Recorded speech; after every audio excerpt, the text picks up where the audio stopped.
put your motherfucking hands on me, you dead! Dead! You fake ass gangsters! I'm blowing this shit up!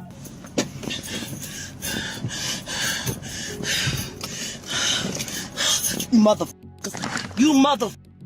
He assaulted me. Yup, and they put me in a hospital on an APAL. When I was assaulted at that barbershop over there they call Legends, over at Allure, he threatened to kill me, so I need to file a police report. That Courtney Burgess was planted with this information on purpose to basically get the feds to turn their eye off of other people that are allegedly going to go down with Diddy. And the person that she called out was Jay-Z and the Carters. And then Courtney Burgess started acting really strange and multiple different times threw up these triangles while she was saying stuff like this. You're all my witnesses. I'm lucid. I'm sane. Yo, listen up. Jaguar Wright just dodged a real assassination attempt. Not some random scare tactic or petty threats. We're talking about a straight up planned hit. And the timing? Way too shady to ignore. Just days before all this went down, Jaguar was out here dropping names tied to Diddy's alleged RICO operations. Big names like Jay-Z, Desiree Perez, Clive Davis, Courtney Burgess, Alex Spiro, and a bunch of other insiders. She claimed these folks were helping cover up some heavy stuff for years. This wasn't just gossip. She was sending a serious warning. I sent you a very real message, man. I said they're trying to unalive me again. Can you help? You never responded. You went just as ghost as Jussie Smollett did a week ago. But I'm starting to research you, Miss Kid. And so help me God, if I find you've had any legal dealings with Alex Spiro, you and I are going to have a Now, Jaguar's been calling out the music industry's dirty secrets for a while, but something changed recently. The second she started connecting Diddy's mess to a web of high-level protectors, boom, everything got real dangerous. People started popping up where they had no business being. Her hotel room got broken into, her car messed with, and the wildest part, her own husband allegedly took money to set her up. Yeah, it's that deep. I can have my lawyer serve the paperwork for my Why am I waiting? I was in the hospital for 9 days. They put me in on an APAL. I had bruises. My thumb and my pinky was done from where they stood on my back with the handcuff. But things get way crazier, and because Jaguar says this ain't even about Diddy anymore, she's pointing fingers at even bigger players. People with deep connections across the industry, way beyond just Diddy. And before we get into those names, there's something major you gotta hear. Jaguar didn't stay quiet about any of this. She went live, looked straight into the camera, and warned the world, if anything happens to me, you know who did it. That's not just dramas, that's a straight up SOS. Oh, my dead son. Oh, my dead son. Oh, my son. Oh, my son. God, they're all dead. No, they're all dead. So now everyone's asking, did someone really just try to silence her?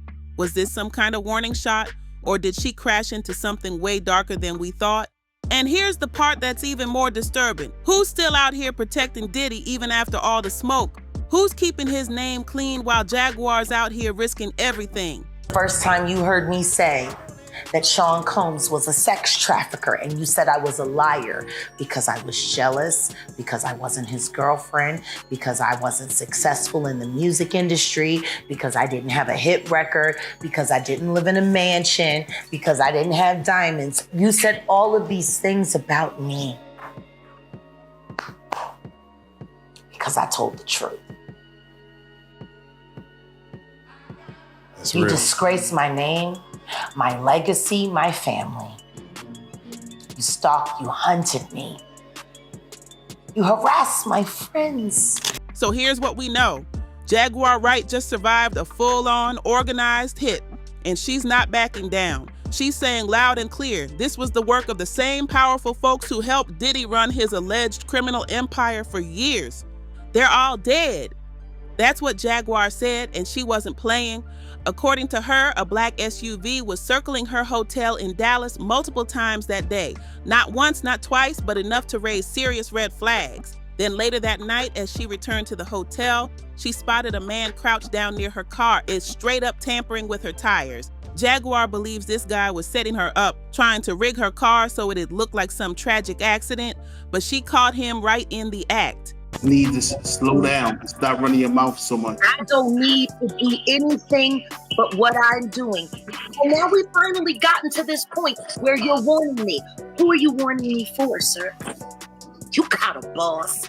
Tell him I still got his nuts right here. Your warnings, all of your warnings, let it go. Stop talking about people. Go back and tell your boss that I said. Completely referring to someone else. That was. Do what you do. Jag. Do what you do. Oh, I will. To the fullest. Do what you do. To the fullest. This changes nothing. Go back and tell your boss. If Courtney's got a puppeteer and all that, I'm telling you, there's no way in the world he got the first hand anything. It was passed down, compiled by someone else. And like he's saying, he doesn't ever. I'm not being funny, and I will just be honest. I did notice that myself. Of all the ways you could have positioned your hands, Courtney, that was the only way that you could have positioned them in a way that would have caused anything. And I'm going to be honest with you. I noticed that too. And it didn't end there. She confronted him and things turned physical. It went from zero to chaos real quick.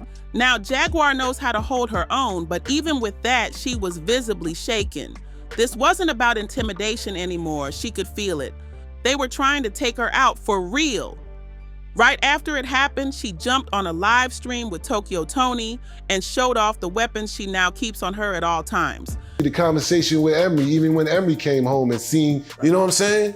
Then it just don't add up at some point. And then how's everybody going to jail but you? Yeah, Jaguar's moving like she's in a battlefield.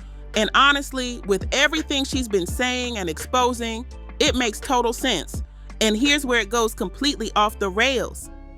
When Tokyo Tony straight up asked Jaguar who was behind these attempts on her life, Jag didn't hesitate. She said it clear as day.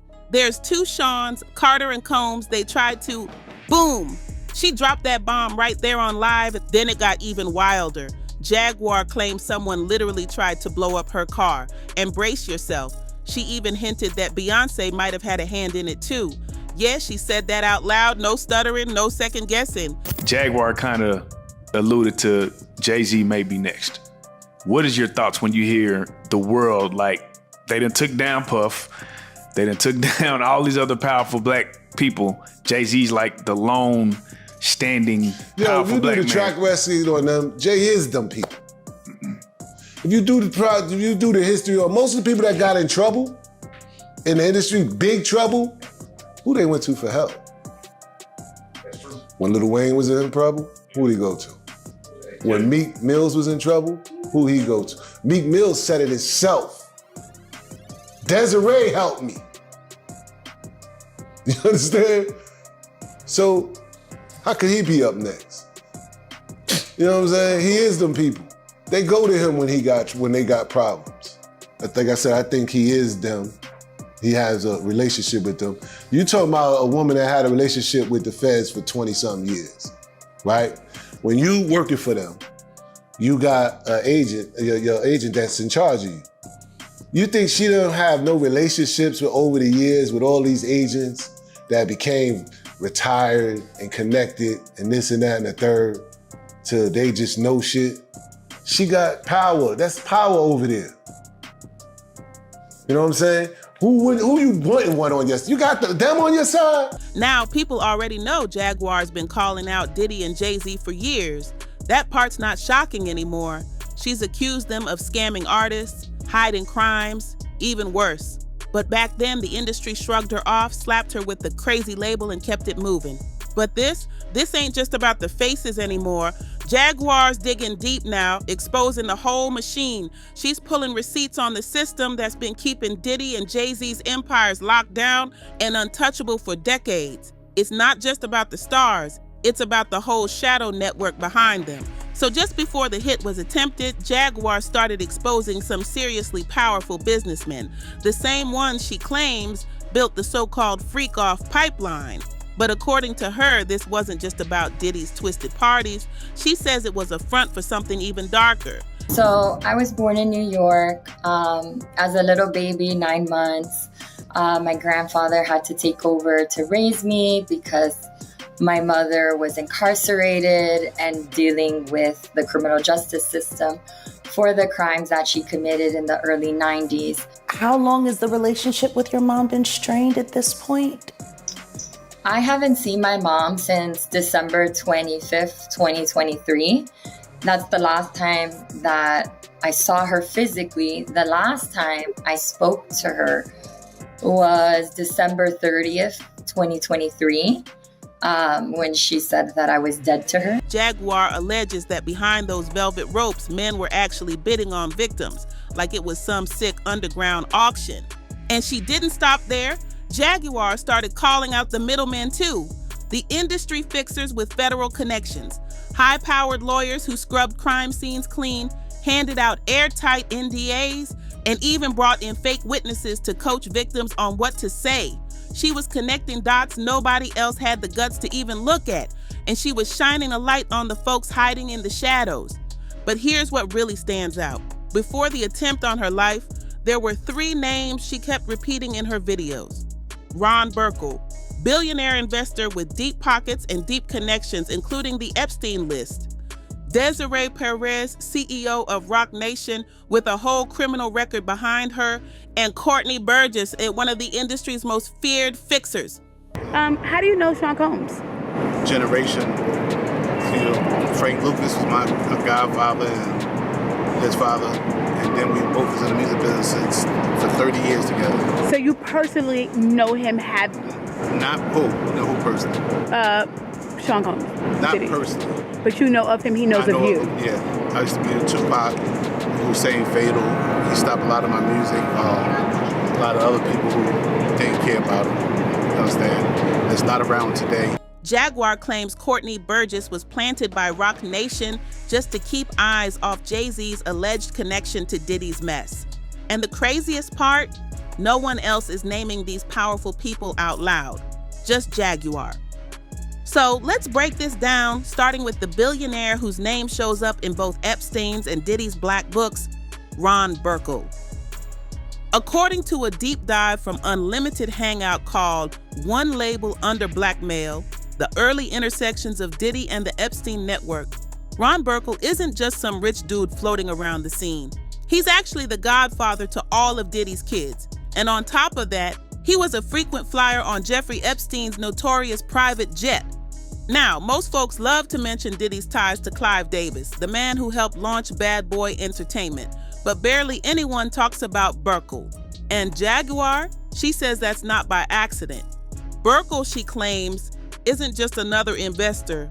He's been riding with Diddy from the jump. Way back in 2003, he dropped $100 million into Diddy's Sean John clothing brand. And guess what the media was calling him back then? Diddy's sugar daddy. Yeah, that's the level of loyalty and money we're talking about here. But here's the real question. Why would Ron Burkel drop $100 million into Diddy's clothing line when it wasn't even making real money at the time? Jaguar says the answer's simple. Burkel wasn't investing in fashion. He was funding Diddy's alleged blackmail empire. According to Jaguar, Diddy was running a setup just like Epstein's, supplying victims to his high-profile clients and collecting dirt for people way more powerful than himself. It wasn't about streetwear. It was about leverage, secrets, and control. And Burkel, his name's been tangled in controversy for years. One of the darkest moments came in 2020 when his son, Andrew Burkel, was found dead in their Beverly Hills home. No details were ever released. The family stayed completely silent on what really happened. But here's the part that'll give you chills. Andrew wasn't just some distant relative. He was close with Diddy's sons. Quincy Brown even posted a tribute on Instagram saying they had lunch plans for the very next day before Andrew passed. Now that's the kind of connection that raises way more questions than answers. Nobody was talking about any of this. Not until Jaguar started dropping receipts. And right after she did, Ron Burkel's team allegedly went into full digital cleanup mode. wiping the internet clean of anything linking him to Diddy or Epstein. Articles disappeared, social media mentions vanished. It was like someone hit delete on the truth. Even though Burkel keeps a super low profile now, public records still place him front and center in major circles. He's the co-founder of Ukaipa, sits on boards like Yahoo and Occidental, and even co-owns the Pittsburgh Penguins. But any connection between him and Epstein's Black Book or Diddy's alleged Freakoff ops is getting scrubbed like it never existed. And let's not forget, just weeks after Jaguar started putting all this out there, somebody tried to blow up her car. Coincidence? That's hard to believe. But there's another name that should be causing major waves every time it's mentioned. Oh, and somehow it never does. Desiree Perez. She's Jay-Z's right hand at Roc Nation, the gatekeeper to the whole industry machine. What the mainstream never talks about is this. Desiree was a federal informant. And get this, Jay-Z knew it when he handed her the keys to Roc Nation as president. According to Jay's former close friend DeHaven, Desiree is the reason Jay-Z stays squeaky clean. No charges, no courtrooms, nothing. That's not luck, that's protection on a whole other level. When DeHaven was asked if Jay-Z could be next after Diddy, he didn't even hesitate. He said, "That'll never happen." Why? Because according to him, Jay and the folks who took Diddy down, they're all part of the same crew, protected, untouchable, playing both sides of the game. But Jaguar didn't stop where DeHaven did. She went way deeper. She didn't just name drop Desiree Perez. She found Desiree's estranged daughter, the one she allegedly abandoned, and interviewed her live on stream. That girl said straight up, "I was dead to her." And just days after that bombshell went live, someone tried to take Jaguar out permanently. Think about it. She exposed one of the most powerful women in hip-hop through her own daughter. And then a hit gets put in motion. You don't need red strings on a wall to connect these dots. It's right in your face. And if Jaguar's really crazy, how come she keeps dropping names that hit way too close to the truth? Oh, and she didn't stop there either. She called out Courtney Burgess, the so-called industry fixer. Jaguar says Roc Nation paid him to act as a fake witness in Diddy's case. Even crazier, Courtney allegedly claimed to have a copy of Kim Porter's real memoir, the one that never saw the light of day. Jaguar didn't stop at surface-level accusation. She exposed Courtney Burgess for having deep personal ties to Diddy. And here's the jaw-dropper. Courtney is the godson of Frank Lucas, the Harlem drug kingpin that Diddy's late father, Melvin Combs, used to work for. That's not hearsay. Courtney admitted it himself during a TMZ interview after Jaguar blew it up. But even with that history, Courtney still claimed he didn't know Diddy personally. Yeah, okay, then it got even weirder. After Jaguar called him out publicly for lying, Courtney agreed to go live with her. But during the stream, things got real strange. Multiple times, Courtney subtly flashed the Roc Nation hand symbol, the same one Jay-Z's known for. Watch close and you'll catch it. Even fans on TikTok noticed and started questioning what was really going on. What raised more eyebrows? The way Courtney was bending over backwards to defend Jay-Z and Beyonce, saying there's no way the Carters could be involved in any of Diddy's alleged crimes. He wasn't just defending them, he was going hard, like someone trying to protect a bigger agenda. Let's connect the dots for real. Jaguar named names Ron Burkel, Desiree Perez, and Courtney Burgess. And just weeks later, someone tries to take her out. At this point, it's way bigger than Diddy. We're talking about a whole machine. One that's fueled by billionaire money, shielded by phony witnesses, and cleaned up by behind-the-scenes fixers who never make the headlines. So next time someone ends up unresponsive in a hotel room, ask yourself, who were they calling out? Because if even a piece of what Jaguar's been saying is true, then we're only seeing the tip of something way darker.